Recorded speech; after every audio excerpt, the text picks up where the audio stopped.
Juventus have this week sacked their ex-manager, Thiago Motta, ex-Bologna manager, who they brought in at the start of the season for a very large sum and have very high hopes for. Very much a manager they brought in anticipating that he would be the manager for the next 6 years.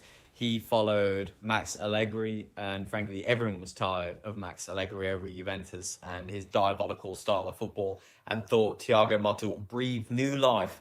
And they completely restructured the squad. They got rid of Federico Chiesa. They obviously sold him to Liverpool. And they sold Moise Kean to Fiorentina in the summer as well, who has actually, I think he's the second top goal scorer in Serie A. And they completely rejigged the squad in the hope to blending it towards the style of play that Thiago Motta wanted to bring in.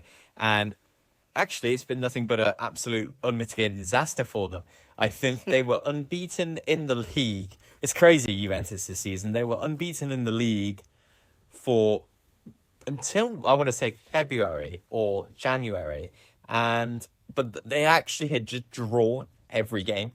They had more draws than victories and were just languishing in like 5th, 6th, 4th. Maybe they were getting close at one point, but then everyone else drew away from them. So Juventus have made the very strong executive decision to sack Thiago Motta and have brought in Igor Tudor, ex-Marseille. What a name.